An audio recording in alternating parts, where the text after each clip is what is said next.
Pada dasarnya, merawat tumbuhan atau tanaman kemangi ini pun sama dengan tanaman-tanaman jenis sayuran lainnya, bahkan tidak perlu perlakuan khusus. Di sini tanaman kemangi pun bisa ditumbuhkan tanpa menggunakan mulsa ataupun tidak menggunakan ajir, dan dalam hal perawatannya pun cukup sederhana, hanya melakukan hal kecil perawatan seperti biasanya. Dan disinilah letak keuntungan kita, manakala masih minimnya pesaing atau para petani lainnya itu yang menanam tanaman kemangi ini, menjadi peluang tersendiri untuk kita berbudidaya tanaman kemangi ini. Jadi alasannya kita harus menanam kemangi ini karena memang masih minim peminat di bidang budidaya tanaman kemangi ini. Padahal kalau kita olah dengan benar-benar, tanaman ini pun juga akan menghasilkan. Menjadi salah satu pilihan bertani untuk musim ini adalah tanaman kemangi ini karena mudahnya dalam hal perawatan, bahkan dalam segi pemanenannya pun tidak terlalu sulit. Dalam olahan makanan, tanaman ini juga sering disandingkan untuk pembuatan pepes pada ikan wader. Kemangi pun adalah salah satu jenis tanaman yang bisa dikonsumsi secara mentah tanpa diolah maupun juga harus diolah seperti ini. Apalagi pecinta lalapan di Nusantara ini sudah sangat mengenal ketika dicampurkan atau disandingkan lalap dengan makanan seperti ini.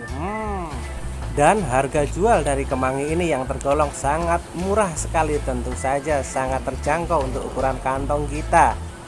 Ya, hanya 2000 perak saja untuk ukuran satu ikat besar seperti ini. Jumlahnya sangat banyak, sangat menggiurkan teman-teman ya.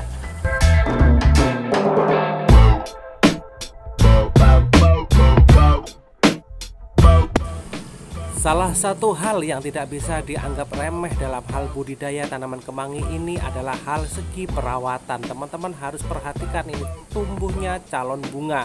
Di sini calon bunga tidak kita harapkan teman-teman ya, karena tentu saja akan mengganggu percabangan atau calon tunas baru yang akan tumbuh sehingga panen kita menjadi terganggu.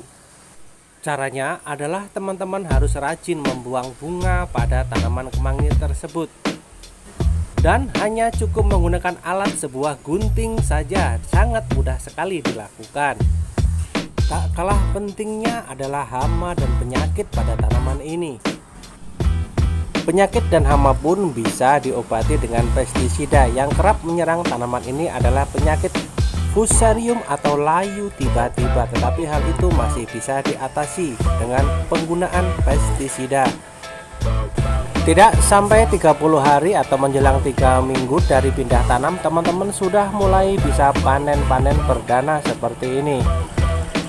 Dikarenakan masih belum banyaknya percabangan dari pemotongan panen sebelumnya, jadi tanaman ini belum banyak hasilnya, tapi sudah bisa disebut dengan panen perdana. Dilanjutkan dengan bulan kedua, di sini teman-teman sudah bisa dipastikan panennya akan bertambah. Jadi tanaman kemangi ini bukannya berkurang ketika dipanen, melainkan akan bertambah. Karena dengan pertambahannya cabang-cabang ataupun tunas baru, di sini kita sudah mempunyai panen yang sangat banyak. Dan nilainya tentu saja tidak dengan 2000 perak lagi, tetapi akan menjadi ratusan ribu rupiah seperti ini, karena yang kita panen itu sangat banyak dan berkarung-karung jumlahnya. Jadi bisa dikalikan saja 2000 rupiah dikalikan satu karung yang isinya 60-80 ikat.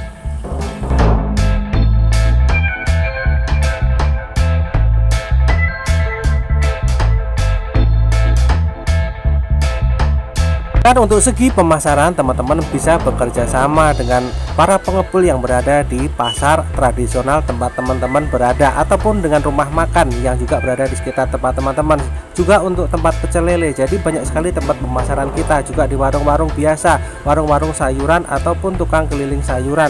Teman-teman bisa bersaing harga di situ dan menanyakan kepada mereka berapa harga pasaran kemangi.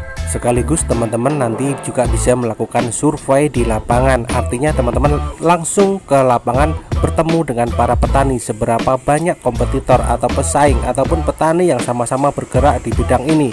Insya Allah sepanjang pengetahuan saya masih minim atau masih jarang petani yang berbudidaya tanaman ini. Jadi disitulah merupakan peluang yang terbaik untuk teman-teman semua untuk memulai budidaya tanaman kemangi ini.